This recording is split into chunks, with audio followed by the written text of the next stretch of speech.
Hello.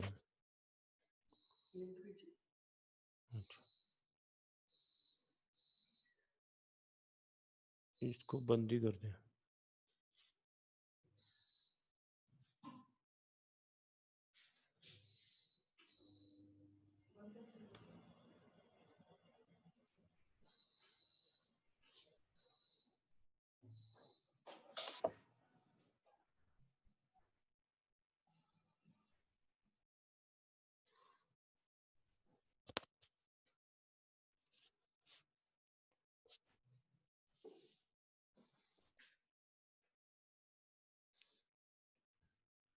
Hello hello hello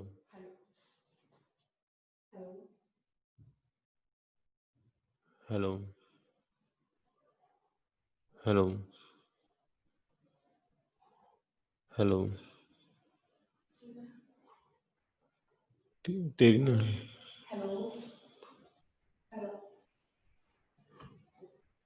hello. No. Hello hello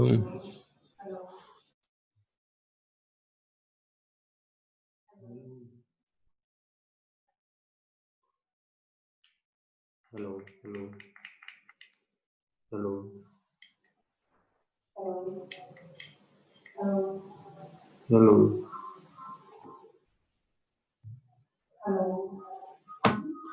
hello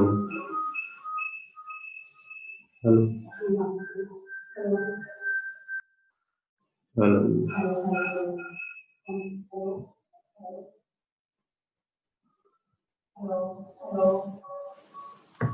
hello hello.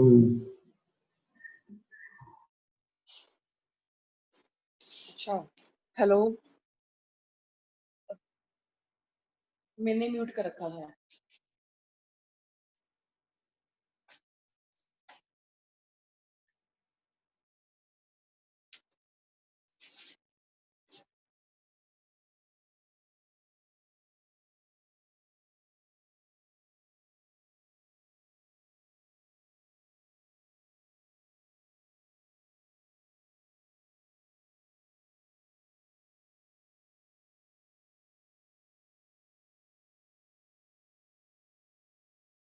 चाची पे करूँ phone आपको?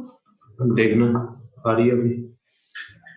अच्छा तुम भी बोलो।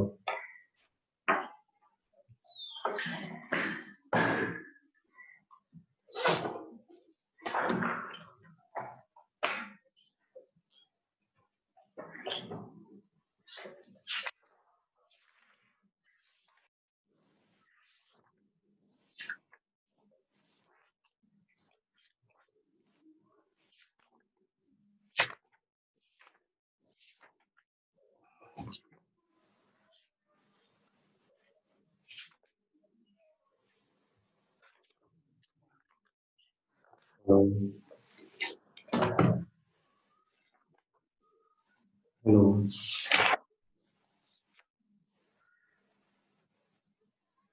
हेलो। हेलो। आवाज आ रही है मेरी? हाँ जी, आ रही है। ओके ठीक। ये स्टूडेंट्स, आज हम नया टॉपिक स्टार्ट करते हैं ग्रेविटेशन में। Kepler's law and satellite motion. ये हमारा लास्ट टॉपिक है इस चैप्टर का। First law, Kepler first law क्या होता है बच्चों? समझो। केपलर्स जो एक साइंटिस्ट था बच्चों, इसने प्लैनेट्स के बारे में अपने कुछ लॉज दिए कि प्लैनेट्स कैसे घूमता है, कितना टाइम लेता है, कोई भी सैटेलाइट है वो प्लैनेट्स के अराउंड कैसे घूमता है, कोई भी सैटेलाइट उसका मोशन क्या रहेगा, उसको कितना टाइम लगेगा एक चक्कर पूरा करने के लिए। तो इसके लिए केपलर ने कुछ लॉज दिए। उसका फर्स्ट लॉ है each planet revolves around the sun. Each planet revolve around the sun in an elliptical orbit. सबसे पहले तो ये इसने कहा कि जो प्लेनेट है वो रिवॉल्व करेगा सन के अराउंड एलिप्टिकल ऑर्बिट में, एलिप्टिकल पाथ में रिवॉल्व करेगा बच्चों। The sun is situated at one foci of the ellipse। Sun एक फोकस पर होगा, जैसे ये सन है बच्चों, ये एलिप्टिकल ऑर्बिट है, इसके अंदर कोई भी प्लेनेट चल रहा है तो ये उसका मोशन होगा, ठीक है।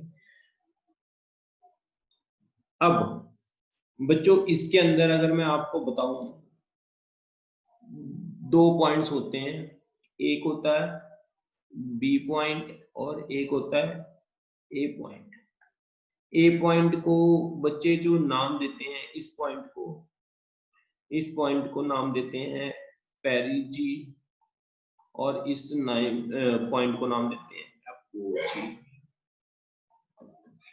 जो बच्चे पेरिजी होता है, ये सन से ये वाला डिस्टेंस है, इसको R1 नाम दे दिया, और जो एपोजी है सन से सबसे फॉरेस्ट डिस्टेंस है, उसे R2 नाम दे दिया, ठीक है बच्चों। अगर यहाँ पर प्लेनेट है तो इसकी वेलोसिटी इस तरफ इस v2 होगी, यहाँ पर वेलोसिटी होगी v1। अब बच्चों अगर मैं यहाँ पर इक्वेशन बनाता हूँ तो हम मैकेनिकल एनर्जी कंजर्वेशन लगाते हैं, बाय एनर्जी कंजर्वेशन। तुम्हें पता है total initial kinetic plus potential, final kinetic plus final potential. अब इनिशियल काइनेटिक कितनी होगी बच्चों इसकी, हाफ m1 mv1 का स्क्वायर। अब अगर यहाँ पर होगा तो इसकी पोटेंशियल एनर्जी कितनी होगी, m mass of sun, small m mass of planet, upon दोनों में डिस्टेंस कितना है बच्चे, r1 इज इक्वल टू, इसी तरह यहाँ पर काइनेटिक एनर्जी कितनी होगी, हाफ mv2 का स्क्वायर, पोटेंशियल एनर्जी होती है g mass of sun mass of planet, और अब इसका जो डिस्टेंस होगा वो बच्चे r2 होगा। दूसरी है equation by angular momentum conservation, by ANC। अगर एंगुलर मोमेंटम कंजर्वेशन देखते हैं तो मास m v1 r1 m v2 r2, ये दो इक्वेशन हैं बच्चों हमारे जो बहुत काम आएंगी न्यूमेरिकल पर्पस से, ठीक है। Second law, write down second law. Second law बच्चों क्या कहता है, सेकेंड लॉ जो हमारा लॉ है वो टाइम के रिलेटेड है। तो वो जो सेकेंड वाला लॉ है बच्चों वो हमें बताता है कि अगर कोई प्लेनेट रिवॉल्व कर रहा है तो उसकी एरियल वेलोसिटी कांस्टेंट होगी। एरियल वेलोसिटी का मतलब इक्वल टाइम में वो इक्वल एरिया कवर करेगा। इसका मतलब पहले आप लिख लो स्टेटमेंट, फिर इसके बाद हम इसको समझाते हैं कि सेकंड लॉ को क्या करता है, वो क्या है। सेकंड लॉ में लिखो which is known as law of area, इसको लॉ ऑफ एरिया भी बोलते हैं। If planet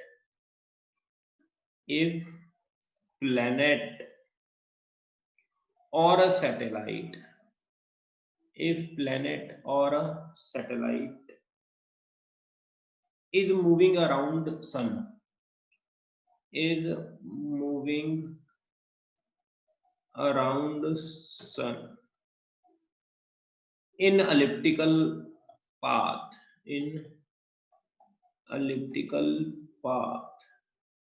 then area swept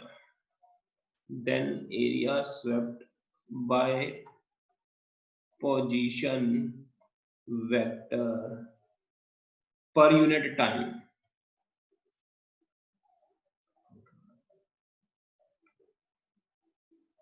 is constant throughout the path, is constant throughout the path। बच्चे क्या कह रहा है, this law is known as law of vector भी बोलते हैं इसको।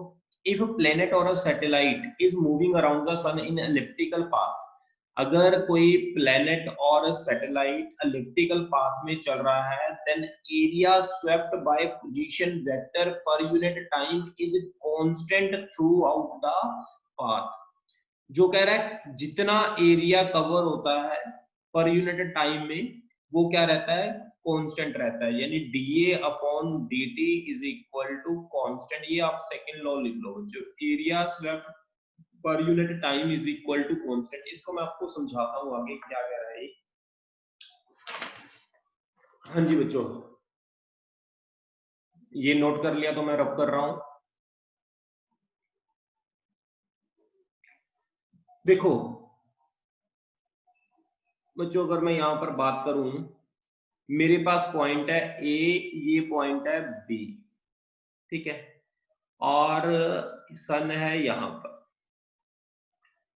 मैं कहता हूं कुछ टी टाइम में जो प्लेनेट है, जो सैटेलाइट है, वो ए पॉइंट से बी पॉइंट तक गया।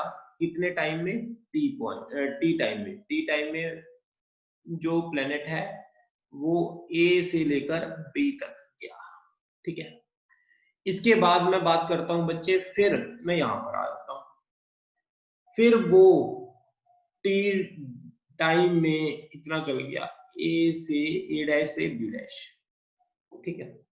ये भी कितने टाइम के लिए चला, वो इतना टी टाइम के लिए चला। अब कहता है, कहता जितना टाइम इसने यहां पर ए डैश से बी डैश तक चला और एरिया कवर किया, ये वाला रेड वाला, उतना ही टाइम ये चला हमारे पास यहाँ ए से बी तक टी टाइम में। ए से बी तक टाइम दोनों का सेम है। सेम टाइम में अगर ये ए से बी तक जाता है, उतने ही टाइम में ए डैश से बी डैश जाता है, तो ये वाला एरिया और ये वाला एरिया दोनों बराबर होंगे। तो विच इसका मतलब बच्चे delta A1 upon delta t is equal to delta A2 upon delta t. यहां तक क्लियर आपको? इन जर्नल हम क्या कह सकते हैं बच्चों, in general dA upon dt is equal to क्या रहता है, कांस्टेंट रहता है। इसको बच्चे हम एक नाम और भी देते हैं, इसको हम बोलते हैं areal velocity. This is also called areal velocity.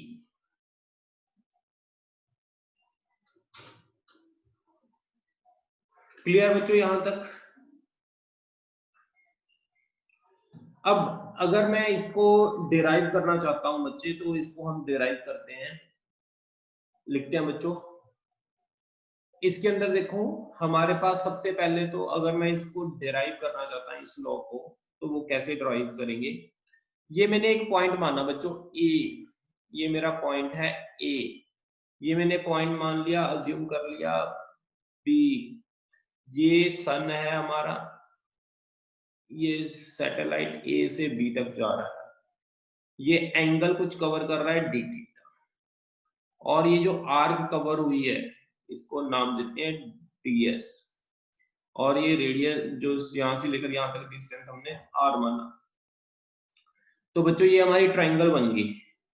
Triangle में तुम्हें पता है थीटा इज इक्वल टू क्या होता है, आर्क अपॉन रेडियस। तो ds कितना हो गया बच्चों, r d थीटा। यहां तक ठीक कितना?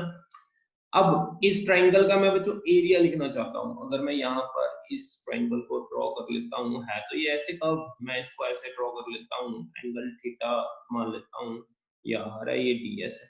तो इसका एरिया बताओगे, ट्रायंगल का एरिया क्या होता है बच्चों, हाफ बेस इनटू हाइट, ये वाली हाइट, बेस ये है, half base into height, height कितनी है, r d थीटा। तो बच्चों आ गया dA is equal to half r square d theta. दोनों तरफ टाइम से डिवाइड कर दो, dt dt।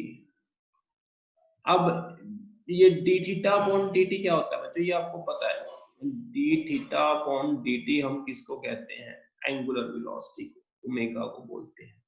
यहां तक ठीक बच्चों? इसके बाद अगर मैं बात करूं हमारे पास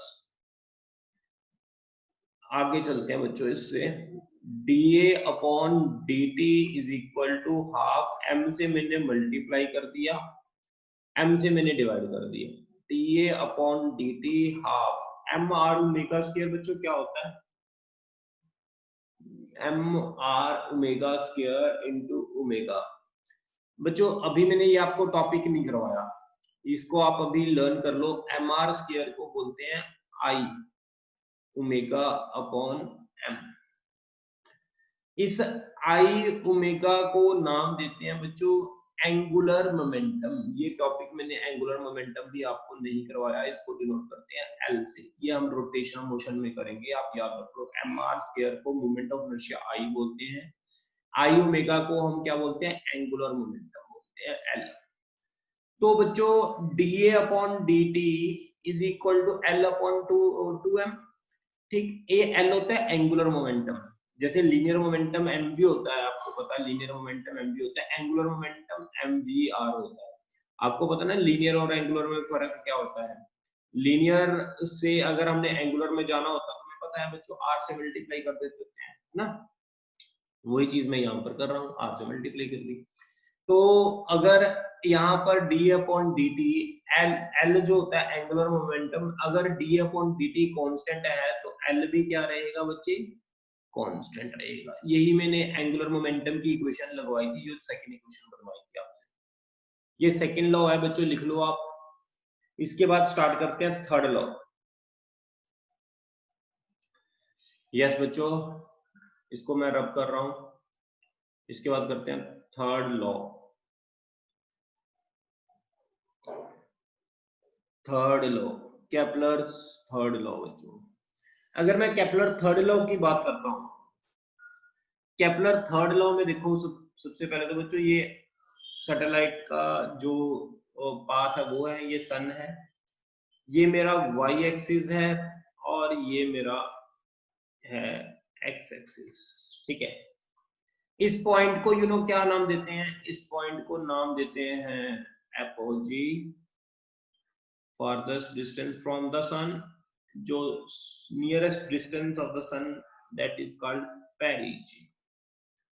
इस डिस्टेंस को नाम दे देंगे बच्चे a और इस डिस्टेंस को नाम दे देंगे बच्चे b। ठीक है, इस एक्सिस को बोलते हैं मेजर एक्सिस और इसको बोलते हैं माइनर एक्सिस। और ये जो डिस्टेंस है बच्चे, इस वाले डिस्टेंस को a को, ये मेजर एक्सिस है पूरा एक्स एक्सिस। मेजर एक्सिस का आधा इसको बोलेंगे semi major axis, semi major axis. ठीक है बच्चों यहां तक। अब अगर मैं बात करूं यहां पर, तो इसकी स्टेटमेंट क्या है बच्चों, वो स्टेटमेंट लिखते हैं the sphere of time period of the satellite, the square of time period of the satellite is directly proportional to cube of length of semi major axis। Time period का square, इसके घूमने का जो time period होगा चक्कर पूरा करने का, वो cube of semi major axis के क्यूब के प्रोपोर्शनल होगा। ठीक है बच्चों, तो अगर मैं इसको लिखूं t, तो ये बन जाएगा t a की पावर 3/2। ठीक है बच्चों यहां तक। इन जर्नल मैं इसको ऐसे भी लिख सकता हूं बच्चों, इसको मैं जर्नल r की फॉर्म में भी लिख सकता हूं। अगर मैं इसको r मान लूं तो ये बन जाएगा t = k r की पावर 3/2। ये मैंने ऑलरेडी प्रूव किया हुआ है time period of second, already proved in time period of a satellite। Time period of a satellite में बच्चे ये ऑलरेडी हम प्रूव कर चुके हैं, मुझे दोबारा प्रूव करने की जरूरत नहीं है। वहां पर मैंने आपको लिखवा भी दिया था कि ये केपलर्स का लॉ है, उसके अंदर हम इसको करेंगे। ठीक है बच्चों, यहां तक देख लो। अगर आपको कोई डाउट है तो आप पूछ सकते हो। ये केपलर के तीन लॉ मैंने आपको करवा दिए। हमारा इस चैप्टर में ऑलमोस्ट कंप्लीट हो गया। एक दो चीज हम और रहेगी, उसको मैं लिखवा देता हूँ आपको फटाफट, जो अब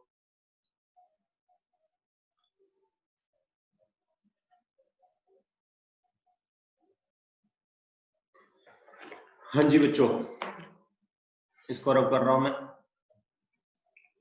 आगे लिखो जियो स्टेशनरी सैटेलाइट। एक मिनट बच्चों,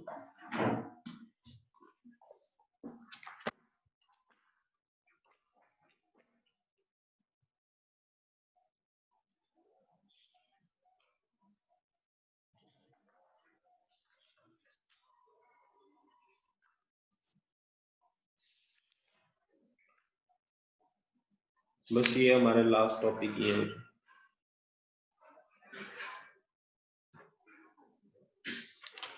लिखो जियो स्टेशनरी सैटेलाइट। जियो स्टेशनरी सैटेलाइट। जियो स्टेशनरी सैटेलाइट क्या होता है, लिख लो।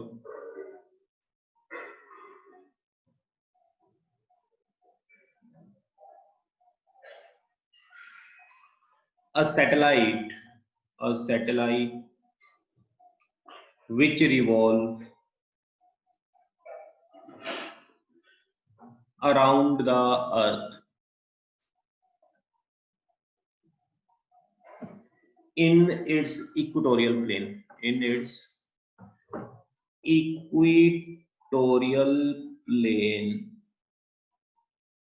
with the same angular speed, with same angular speed and in the same direction, and in the same direction as the earth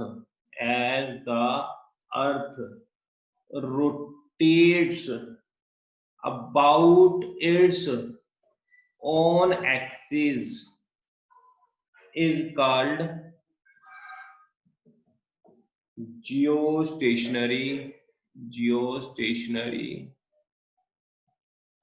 और इसका एक नाम और भी है, सिंक्रोनस सैटेलाइट। बच्चों देखो क्या कह रहा है स्टेटमेंट में, satellite which revolves around the equatorial plane, earth के इक्वेटोरियल प्लेन पर घूमता है, विद सेम एंगुलर स्पीड, जो अर्थ के घूमने की स्पीड होती है उसी स्पीड से घूम रहा है, विद सेम डायरेक्शन, जिस तरफ अर्थ घूमती है उस तरफ ही घूमता है, उसको तो हम जियोस्टेशनरी बोलते हैं। बच्चों देखो अर्थ है, अगर मैं यहाँ पर अज्यूम करूँ ये अर्थ है, अर्थ के घूमने की रोटेशन ऐसे अर्थ घूमती है, तो इसी डायरेक्शन में ही ऐसे ही जियो स्टेशनरी सैटेलाइट घूमते हैं। अब कमाल की बात है बच्चों, जो ये जियो स्टेशनरी सैटेलाइट घूम रहे हैं ये भी अर्थ के साथ साथ ऐसे ही घूमते हैं, जिस अगर अर्थ ऐसे इस डायरेक्शन में घूमता है, ठीक है, तो उसी डायरेक्शन में ये सैटेलाइट भी घूमते हैं। अब बच्चों मेरी बात सुनो, जब ये अर्थ घूम रही है तो जितनी स्पीड से अर्थ घूमती है उतनी स्पीड से ये घूमेंगे। अगर कोई चीज हमारे साथ उतनी स्पीड के साथ चल रही है तो हमें वो स्टेशनरी नजर आती है, इसलिए ये सैटेलाइट भी हमें स्टेशनरी नजर आते हैं, क्योंकि ये इक्वेटोरियल प्लेन पर अर्थ की एंगुलर स्पीड के साथ सेम डायरेक्शन में घूमती है, जिसलिए हमें ये स्टेशनरी नजर आते हैं। इससे इसका नाम पड़ गया जियो स्टेशनरी सैटेलाइट। अब बच्चों जियो स्टेशनरी सैटेलाइट में time period of Jio stationery satellite क्या होगा, ऑब्वियसली अर्थ का टाइम पीरियड अगर 24 आवर है चक्कर पूरा करने का, तो जियो स्टेशनरी सैटेलाइट का भी कितना हो जाएगा, 24 आवर्स हो जाएगा।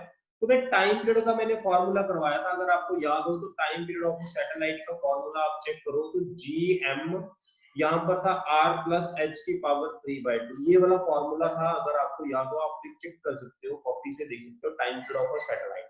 अगर टाइम पीरियड यहाँ 24 आवर्स है, 2π√GM R+H⁻², यहाँ पर सॉल्व करना है बच्चों, मैथमेटिकल कैलकुलेशन है, आपको कैलकुलेट करने की नीड नहीं है, आप सीधा H की वैल्यू निकाल सकते हो। R रेडियस ऑफ अर्थ की वैल्यू होती है 6400 किलोमीटर, G की वैल्यू पता है, अर्थ के मास की वैल्यू भी पता है, ये सारी आपको बताई ही है, तो H की वैल्यू आ जाती है 35,600 किलोमीटर।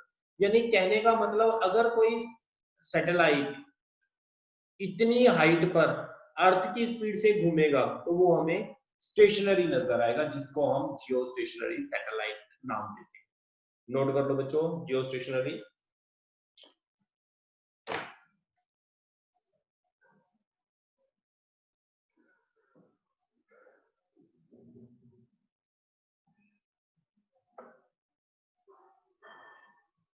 यस, इसके बाद हमारे पास एक और कैटेगरी के सैटेलाइट हैं।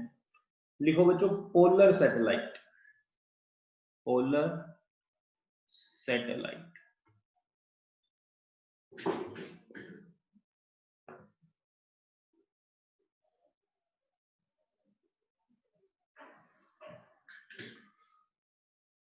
Polar satellite, polar satellite are the satellite those revolve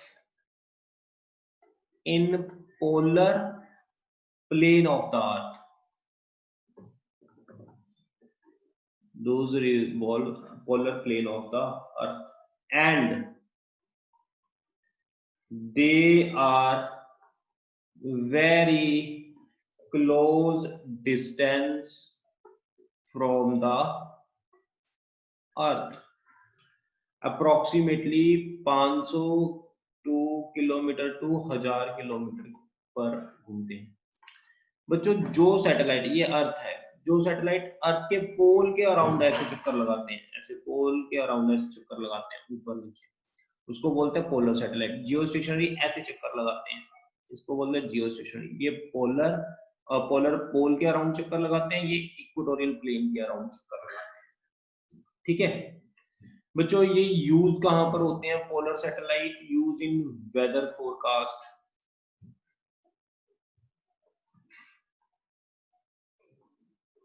weather forecast. और कहां कहां यूज होते हैं बच्चे? ये मिलिट्री पर्पस में यूज होते हैं,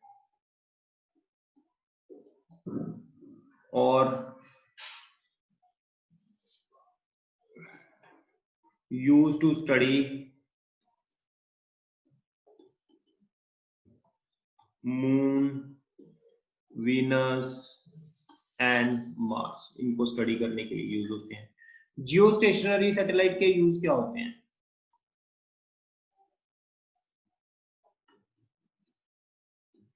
यस बच्चों, इसको यूज कहां कहां किया जाता है?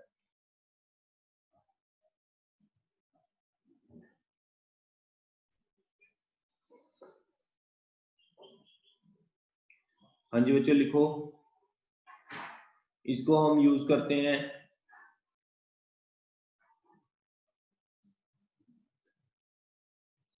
कम्युनिकेशन में, यूज करते हैं टीवी रेडियो कम्युनिकेशन के लिए, सिग्नल के लिए। ठीक है, और इसको बच्चे हम यूज करते हैं टू नो अबाउट अर्थ। अर्थ के बारे में हम स्टडी करने के लिए यूज करते हैं। दैट्स इट, ये हमारी थ्योरी होगी पूरी। रब कर रहा हूं बच्चों मैं इसको।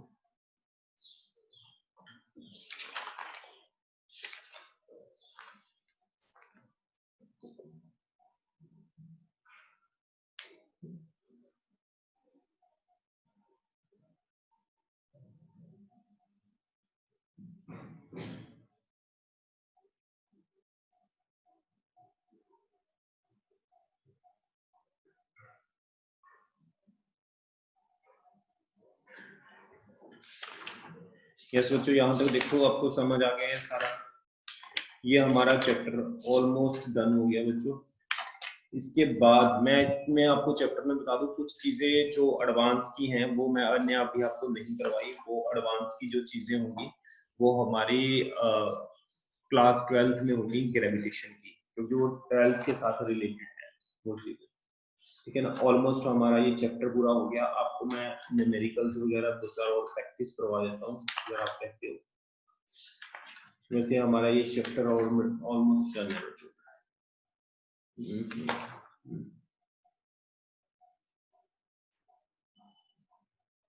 हाँ जी बच्चों, ठीक है। ये ऑलमोस्ट हमारा चैप्टर डन है। ये हमने चैप्टर सारे क्वेश्चन कर लिए, सारे क्वेश्चन किए हुए। एस्केप स्पीड का एक दो क्वेश्चन रहता है, वो मैं आपको शीट दे दूंगा, शीट में ही आप कर लेना। ठीक है बच्चों, ओके बच्चों, बाय।